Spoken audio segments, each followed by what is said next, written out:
Ah. What a day. I'm all packed up and as soon as I hit the airport. Brazil, here I come. What the hell? Hello. Ronin. Who in the hell are you? You know who I am. And my duty is to ensure that wayward males return and or remain on the right path in life. I guess I can take a stab at this, but I believe that you must be the ghost of pussy beggars past. Right? Whatever you say. However, it's been a long time coming, Ronin. It's about time you and I take this opportunity to discuss the path in life you have chosen for yourself. This had better be good. Because by this time tomorrow, I will be smacking some South American cheeks and using my camcorder to record my late-night gymnastics. This is one of the many reasons as to why I am here. I need to convince you to use your better judgment and get back to acting accordingly as a real gentleman should, okay? Humor me. But you better be quick.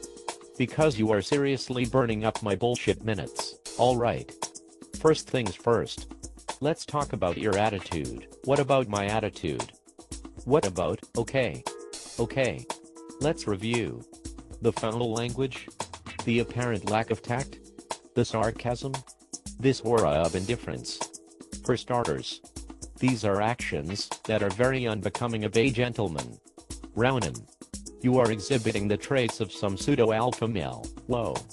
Pump your brakes, you floating tampon. You and that tired alpha beta male bullshit can raise the fuck up out of my house. I don't play that. I need to set you straight right here and right now. Ronin does not subscribe to Mangina Illustrated nor National Thugonomics. You already know the score. You keep things cordial. You see the gentleman. You start acting like an ass. Expect to get shit on. Royally. Period point blank. Whoa. Relax, Ronin. Let's work to keep this conversation civil as this is important to help you understand that your actions inherently cause a ripple effect into the lives of others. Now you are talking my language. I just needed you to check that shit at the gate. But since you need to get something off your chest, speak your piece. But don't waste my time nor yours with miscellaneous bullshit. Fine. We need to discuss your unchecked apprehension towards single mothers for starters. What have they ever done to you that warrants such standoffish behavior? Tanisha was a very lovely lady and I honestly believe that she deserved better treatment than that has been displayed. Two things. Personal preference and accountability for one's choices. Tanisha is a jump-off. She knows that. We know that. She hit my cell at 12:15 in the morning, before meeting up at the Dollar Inn 20 minutes later. She paid for the room. She has a magical mouth. Great flexibility and takes anal sex like a champ. What more do you want? Oh my. A real man would have taken her to a classier place or at least been proud enough to bring her home. Condoms and a mutual checkup at the free clinic notwithstanding, you two officially have a relationship and need to act accordingly, and I agree. I helped her to appease her fetish for throat babies and she allowed herself to serve as my personal sexual stress ball with legs. We toweled off. Took the 4-hour nap. Woke up. Showered. Got dressed and kept shit moving. In the end, everyone came out a winner. And in most cases. Literally.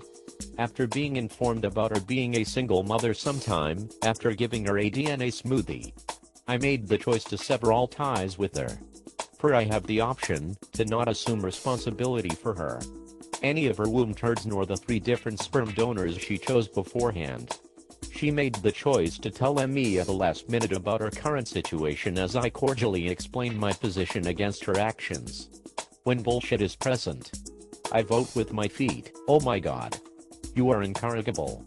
And I was to believe that you were a willing participant of this wall of silence. A movement to where you are advised to cease and desist all contact with females. You, sir, are a hypocrite. Whoa.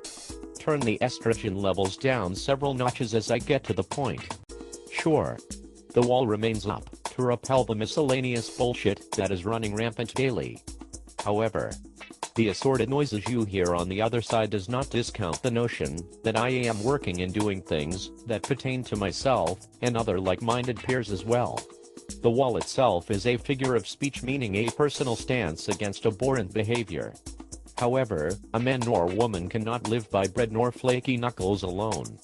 As free-thinking individuals, we all proceed to take measured steps towards becoming a better people by leading our personal lives by examples. However, you, my friend, are stuck on that simplistic way of living which is counterproductive on a number of levels. And that reminds me, just like Tanisha, I need to fuck and chuck this conversation as soon as possible, for there is a plane to Brazil calling my name. This isn't over, Ronin. We will meet again. The moral of the story is this, kids. Better people make better choices, and personal accountability may not be a glamorous way to live. Yet that path often leads to better results and quality living. Are we all flawed? Sure. However, accepting responsibility for your actions and the consequences to follow is a sure sign of maturity and common sense. Making hair-trigger assumptions only make a complete ass out of you and the willing parties involved, but that is another topic for another time. Until next time. Peace.